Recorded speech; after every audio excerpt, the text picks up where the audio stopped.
আসসালামু আলাইকুম। আমি ইঞ্জিনিয়ার মোহাম্মদ রাশেদুল হাসান। আজকে আরেকটি গুরুত্বপূর্ণ বিষয়ে আপনাদের সাথে আমি কথা বলবো।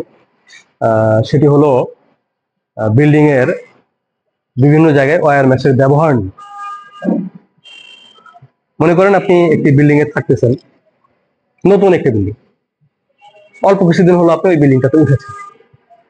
আসলে আমরা যখন কোনো বাসায় নতুন উঠি, তো ওইখানে বিভিন্ন ধরনের কাজ করানোর প্রয়োজন হয়।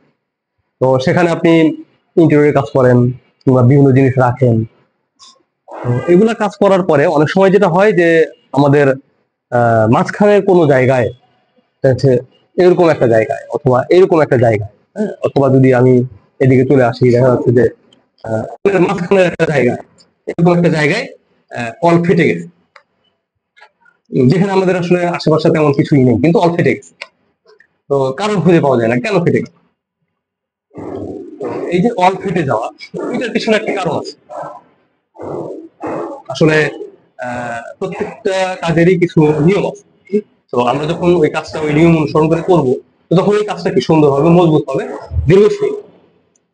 যদি আমরা সুপার গ্লু দিয়ে রড জোড়া দিই, তাহলে কি এটা জোড়া লাগবে?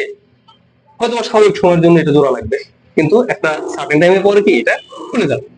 আর যদি রডটা আমি ওয়েল্ডিং করে জোড়া দিই, তাহলে তো বিষয়টা এরকম। তো আমরা যখন একটা বিল্ডিং কাজ করি, এই বিল্ডিং এর ভিতরে ইলেকট্রিক বিভিন্ন লাইন, সুইচ সকেট থাকে। সুইচ সকেটে ইলেকট্রিক ক্যাবলিং করার জন্য অনেক কন্ডুইট ব্যবহার করা হয়, পিভিসি কন্ডুইট ব্যবহার করা হয়।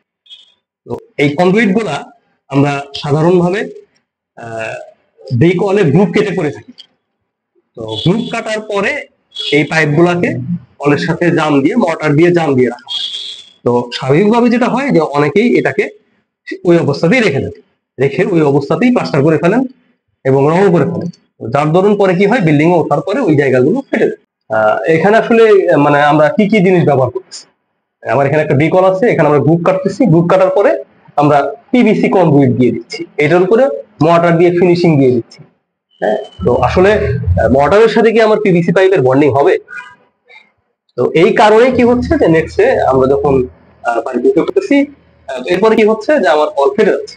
তো এইখানে যদি আমরা মানে যেখানে আমাদের পিভিসি পাইপ, একাধিক পিভিসি পাইপ, দুইয়ের অধিক, তিনটা, চারটা, পাঁচটা, ছয়টা, অনেক যেমন আরো অনেক বেশি পাইপ ব্যবহার করতে হয়।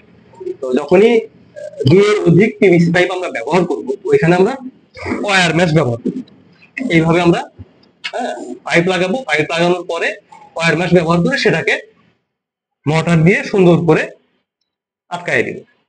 এরপরে যদি আমরা ওয়ালটা প্লাস্টার করি, তো এখানে কি আর ওই ক্র্যাক গুলো ডেভেলপ করবে না। যেমন ওয়েল্ডিং করে আমরা কি রড জোড়া দেওয়া হবে, আর যদি আমরা ওয়্যার মেশ ব্যবহার না করি, তাহলে সেটা কেমন হবে? সেটা হবে সুপার গ্লু দিয়ে রড জোড়া দেওয়া। ধন্যবাদ। আসসালামু আলাইকুম।